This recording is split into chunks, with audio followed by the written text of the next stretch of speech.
Minus et le vaisseau spatial.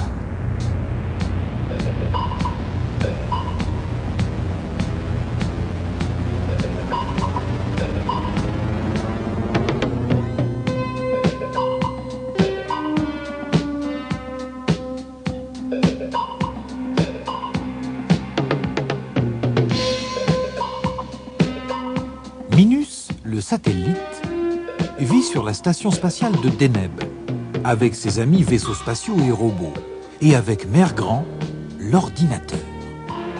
Ce jour-là, il survole l'astéroïde de glace quand il voit un petit disque métallique.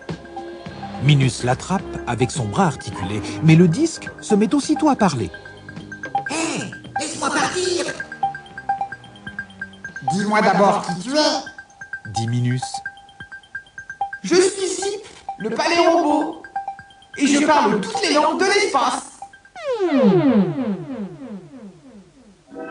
Minus se pose sur l'astéroïde. Yuri et Nikita, les Spoutnik jumeaux, sont là. Ils tiennent de drôles d'objets en verre et en métal. Salut les jumeaux. Que faites-vous avec ça? Nous les avons trouvés et nous jouons au hockey avec. Un appel radio les interrompt. C'est Mère Grand, l'ordinateur de la base spatiale.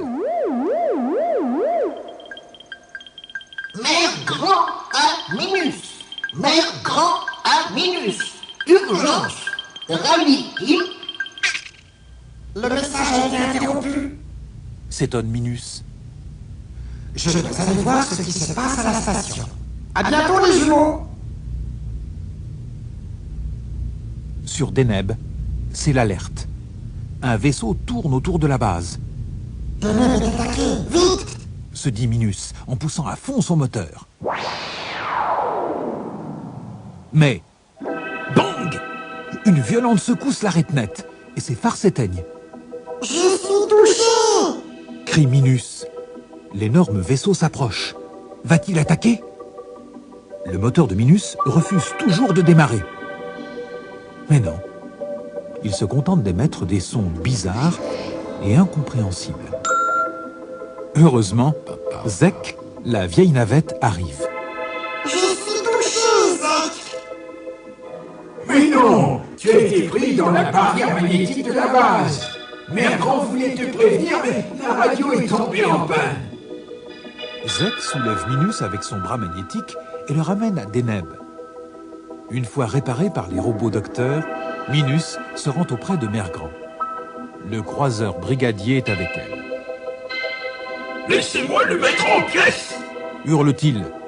Il a heurté un de nos bus spatiaux, cogné notre antenne radio et attaqué Minus! Non, brigadier.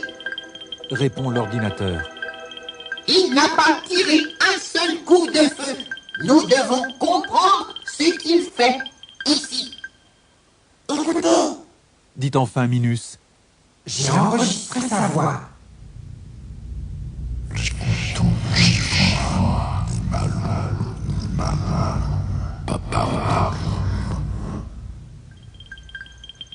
Je n'ai pas cette langue en mémoire.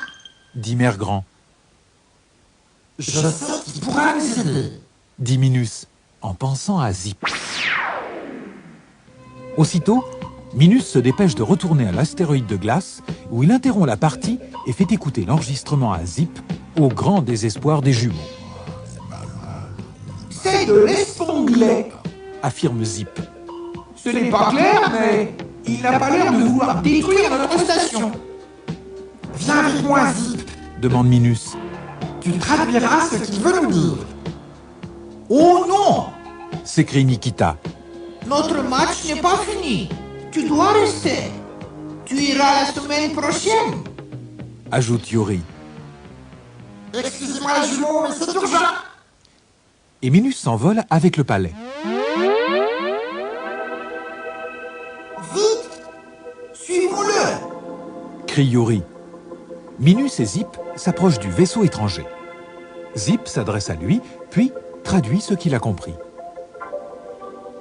Il a perdu ses lunettes. Elles ont été cassées par un météorite. Il s'excuse pour les ennuis qu'il vous a causés, mais il est myope et il n'y voit vraiment plus rien. Les jumeaux rejoignent enfin Minus, mais à leur grande surprise, ils s'emparent de leurs 2 crosses et les assemblent.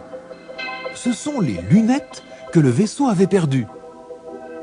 Le vaisseau les remercie tous avec effusion et s'en retourne chez lui, pendant que les jumeaux, tout tristes, rejoignent avec Zip l'astéroïde de glace. Plus moyen de jouer.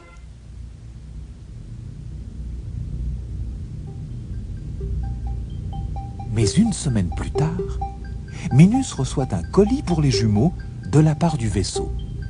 Ce sont 2 crosses de hockey. Nous sommes Bat et Pat, les Cross Robots. Disent-elles en entamant une partie sous le regard des jumeaux.